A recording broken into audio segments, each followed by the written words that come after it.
মুর্শিদাবাদ জেলার কাঁদি শহর মিউনিসিপ্যালিটি এলাকার মধ্যেই 12 নম্বর ওয়ার্ডে মোহন শেখ বলে একজন ব্যক্তি, সে মাঠে তাকে মৃত অবস্থায় পাওয়া যায়। সে বিষ খেয়েছে এসআইআর এর ভয়ে আতঙ্কিত হয়ে। এমনটাই তার পরিবারের দাবি, এলাকার মানুষের দাবি। এই পশ্চিমবঙ্গে এই নিয়ে একটা দুটো করতে করতে 5 থেকে 6 জনের মৃত্যু হয়ে গেল।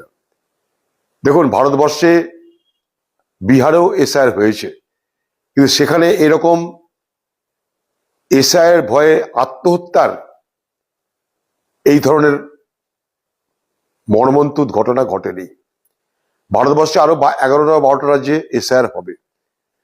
এসআইআর করার নামে সাধারণ মানুষের মধ্যে যে আতঙ্ক তৈরি হয়েছে, এই আতঙ্ক সৃষ্টির জন্য সব থেকে প্রথম আমি দায়ী করব নির্বাচন কমিশনকে। মানুষের কাছে তারা তাদের বিশ্বাসযোগ্যতা তুলে ধরতে পারেনি, তাই মানুষ তাদেরকে বিশ্বাস করছে না।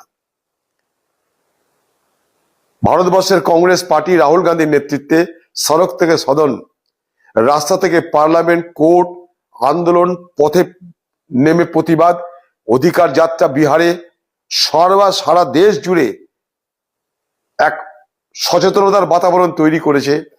সুপ্রিম কোর্ট সেখানে হস্তক্ষেপ করেছে। অতএব যা খুশি তাই করা যাবে না, এটা আমরা মনে করি। করতে গেলেও সেই প্রচেষ্টাকে বাধা দেওয়া হবে বলে আমরা মনে করি।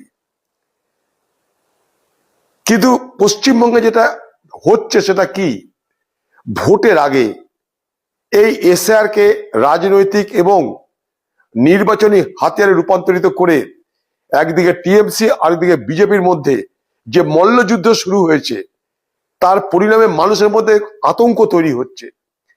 মানুষ এই আতঙ্কিত হওয়া থেকেই এই ধরনের ভয়ানক ঘটনা ঘটছে, যেখানটায় আত্মহত্যা করছে মানুষ আতঙ্কে, অথচ যার কোনো ভিত্তি নেই।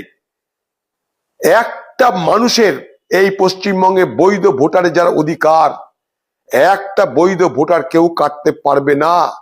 2002 নাম থাকলে সেই নাম যদি নাও পাওয়া যায়, তার মানে আপনার ভোটার লিস্টের নাম কেটে গেল তা নয়।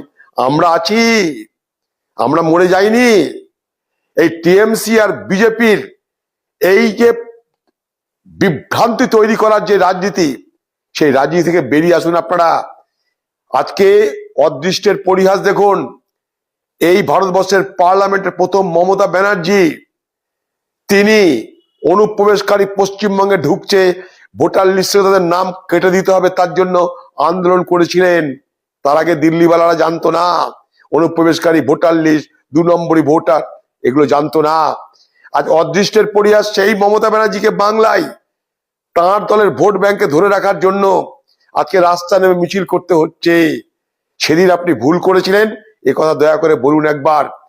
বাংলার মানুষকে একটা কথা বলতে চাই, যে ভারতবর্ষে আরো অনেক রাজ্যে এসআইআর হচ্ছে, এইভাবে আত্মহত্যা করে এসআইআর রুখা যাবে না।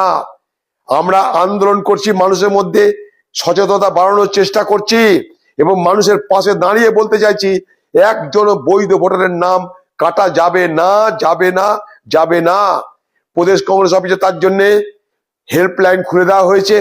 মুর্শিদাবাদে 5টা হেল্পলাইন আমরা খুলে দিয়েছি, আরো খুলবো। একটা মানুষের দুশ্চিন্তার কোনো কারণ নেই। ভোটার লিস্টের নাম আপনাদের তুলবো।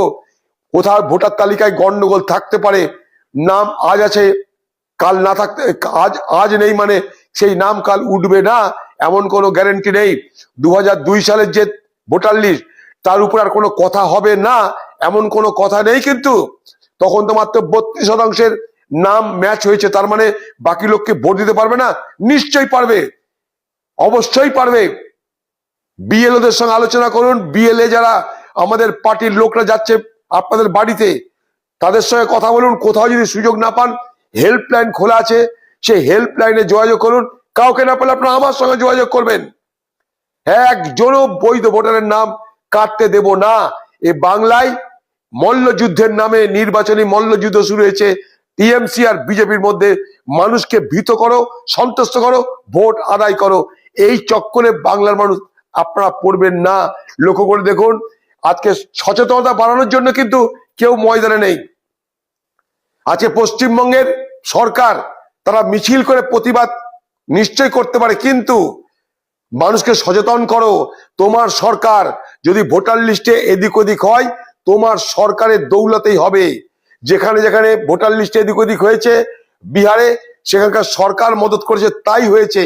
পশ্চিমবঙ্গ সরকার যদি মদত না থাকে, ভোটার লিস্টে একটা বৈধ ভোটারকে অবৈধ করা যাবে না, যাবে না, যাবে না। আপনারা নির্ভয় থাকুন, আমরা আপনাদের সঙ্গে আছি। একটা বৈধ ভোটারের নাম কাটা যাবে না।